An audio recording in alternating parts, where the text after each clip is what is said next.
महाराष्ट्रातील महत्त्वाच्या बातम्या फक्त 10 मिनिटात. या चॅनेलला अजूनही सबस्क्राईब केलं नसेल तर आत्ताच करा.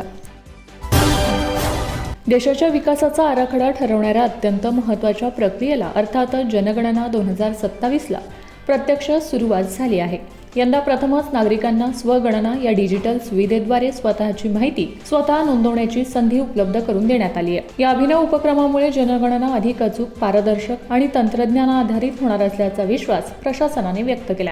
दरम्यान सोशल मीडियावर सध्या एक अर्ज मोठ्या प्रमाणात व्हायरल होत आहे. अशा प्रकारच्या अर्जांवर विश्वास ठेवू नका असं आवाहन महाराष्ट्र सरकारने पोस्टद्वारे केलंय. हा अर्ज बनावट आहे असंही स्पष्ट करण्यात आलं आहे. पुढील काही दिवसात वातावरण बदलणार असून काही भागांमध्ये पाऊस कोसळणार आहे. हवामान विभागाने या जिल्ह्यांसाठी ऑरेंज अलर्ट जारी केला. एप्रिल पाठोपाठ मे महिन्यात तापमानात कमालीची वाढ झाली आहे. दरम्यान राज्यातील काही भागांमध्ये मुसळधार पाऊस पडण्याचा अंदाज हवामान विभागाकडून वर्तवण्यात आलाय. विदर्भ, मराठवाडा आणि कोकणात वेगवान वारे, विजांच्या कडकडाटासह पाऊस होणार असल्याचे हवामान विभागाने म्हटले आहे. सोमवारी 4 मे रोजी विदर्भातील काही जिल्ह्यात पाऊस होईल असा अंदाज आहे. हवामान विभागाने वर्तवलेल्या अंदाजानुसार बुलढाणा, अकोला, अमरावती, वाशिम, नागपूर, गोंदिया आणि भंडारा या जिल्ह्यात मध्य स्वरूपात पाऊस होण्याचा अंदाज वर्तवण्यात आलाय.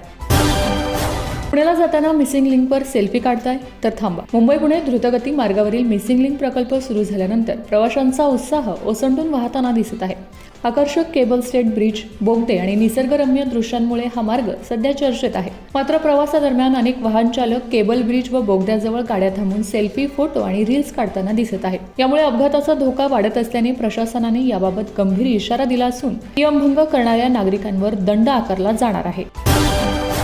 नंदुरबार जिल्ह्यातील नवापूर शहरात बर्ड फ्लूचा प्रादुर्भाव वाढत असल्याने प्रशासनाने कठोर पावले उचलली आहेत. या पार्श्वभूमीवर शहरातील चिकन दुकाने, बिर्याणी सेंटर्स तसेच अंडी विक्रीवर तात्काळ बंदी घालण्यात आली. नवापूर नगर परिषदेने दिलेल्या या आदेशाचे उल्लंघन करणाऱ्या व्यावसायिकांवर थेट कायदेशीर कारवाई करण्यात येणार असल्याचे स्पष्ट करण्यात आले आहे. TCS कंपनीत पुरुष कर्मचाऱ्याला विशिष्ट धर्माची टोपी घालून प्रार्थना करायला लावणे यासंबंधीची छायाचित्रे व चित्रफिती प्रसारित करून धर्मांतराचा प्रयत्न केल्याच्या प्रकरणात 4 संशयितांच्या पोलीस कोठडीत न्यायालयाने 5 मे पर्यंत वाढ केली आहे. धर्मांतरासाठी काही निधी पुरवला गेलाय का? संशयितांनी धर्माविषयी माहिती घेण्यासाठी वापरलेले लॅपटॉप, गॅजेट, संगणकीय विश्लेषण, संगणकीय वेब हिस्ट्री आदींचा तपास आता पोलिसांकडून करण्यात येत आहे. TCS कंपनीतील लैंगिक शोषण आणि धार्मिक भावना दुखावल्याच्या प्रकरणात नाशिक रोड सत्र न्यायालयाने फरार संशयित निदा खानचा अटकपूर्व जामीन अर्ज फेटाळलाय. संशयित निदा खानच्या अर्जावर गतवेळी नाशिक रोड सत्र न्यायालयात दोन्ही बाजूंचा युक्तिवाद पूर्ण झाला होता. शनिवारी न्यायालयाने यावर निर्णय दिला. संशयित निदा खानचा अटकपूर्व जामीन अर्ज नामंजूर झाल्याची माहिती विशेष सरकारी अभियोक्ता अजय मिसर यांनी दिली आहे. ठाणे महानगरपालिकेत निवडणूक जिंकत MIMची नगरसेविका सहर शेख या कैसे हराया म्हणत राज्यभर चर्चेत आल्या होत्या. पण अवघ्या 3च महिन्यात सहर शेखचं नगरसेवकपद धोक्यात आलंय. सहर शेख यांच्यावर बनावट जात प्रमाणपत्र सादर करून शासकीय यंत्रणेची दिशाभूल केल्याचा ठपका ठेवण्यात आला. त्यानंतर आता त्यांच्या नगरसेवक पदावर टांगती तलवार कायम आहे.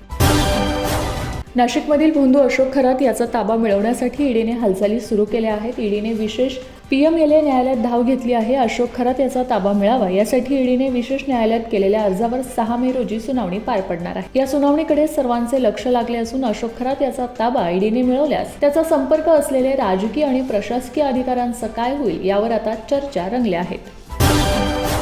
हिंदी चित्रपटसृष्टीच्या सुवर्ण काळातील सुप्रसिद्ध अभिनेते आणि निर्माते सुदेश कुमार यांचे नुकतेच निधन झाले आहे. वयाच्या 95व्या वर्षी त्यांनी मुंबईतील ब्रीच कँडी रुग्णालयात अखेरचा श्वास घेतला. त्यांच्या निधनाने संपूर्ण मनोरंजन विश्वावर शोककळा पसरली असून एका महान पर्वाचा अंत झाला आहे.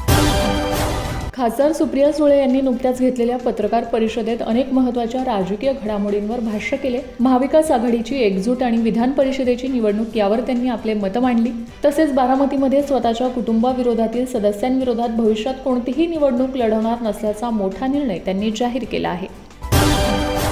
पावसाळ्यापूर्वी मुंबईकरांना मोठा दिलासा मिळणार आहे. मुंबईतील पूर्व पश्चिम उपनगरांना जोडणाऱ्या अत्यंत महत्त्वाच्या सांताक्रूझ चेंबर लिंक रोडचा दुसरा टप्पा जवळपास पूर्ण झालाय. लवकरच हा मार्ग वाहतुकीसाठी खुला करण्यात येणार असून या भागातील वाहतूक कोंडीची समस्या कायमची दूर होणार आहे. नसरापूर प्रकरणी राज्य सरकारने मोठा निर्णय घेतला असून या प्रकरणाचा तपास आता SIT करणार आहे. नसरापूर घटनेचा तपास करण्यासाठी राज्य सरकारकडून स्पेशल इन्व्हेस्टिगेशन टीम तयार करण्यात आली आहे. या प्रकरणाची गंभीरता लक्षात घेऊन आरोपीला लवकरात लवकर शिक्षा व्हावी यासाठी सरकारकडून आता हालचाली केल्या जात आहेत. महाविद्यालय शिक्षणाची पहिली पायरी असलेल्या इयत्ता 11वीची राज्यभरातील प्रवेश प्रक्रिया शासनाने गेल्या वर्षी ऑनलाईन केली आहे. त्यामध्ये यावर्षी काही सुधारणा बदल करण्यात आले आहेत. यंदा प्रवेशाच्या एकूण 5 फेऱ्या होणार असून 10वीचा निकाल जाहीर झाल्यानंतर विद्यार्थ्यांना महाविद्यालयांचा प्राधान्यक्रम भरता येणार आहे. मुंबई पूर्व पश्चिम जोडणाऱ्या ऑरेंज गेट ते मरीन ड्राईव्ह बोगद्याचा विस्तार आता होणार आहे. Maharashtra coastal zone management ऑथॉरिटीने 19 April रोजीच्या या विस्तारीकरणाला मंजुरी दिली आहे. त्यानुसार हा बोगदा आता ईस्टर्न फ्रीवे आणि अटल सेतू यांना कोस्टल रोडशी जोडणार आहे. या विस्तारामुळे मुंबईतील भुयारी मार्गाचं जाळं अजून मजबूत होणार असून वाहतूक कोंडी कमी होण्यास मदत होणार आहे. भीमापूर तालुक्यातील धामणगाव येथे लागलेल्या भीषण आगीमुळे परिसरात गंभीर परिस्थिती निर्माण झाली होती. प्रशासनाच्या तत्पर हालचालीमुळे मनुष्यहानी टळली असून प्रभावित नागरिकांना सुरक्षित स्थळी हलवण्यात आले आहे. लवकरच या नागरिकांच्या पुनर्वसनाबाबत निर्णय घेण्यात येणार असल्याची ग्वाही मुख्यमंत्री देवेंद्र फडणवीस यांनी दिली आहे.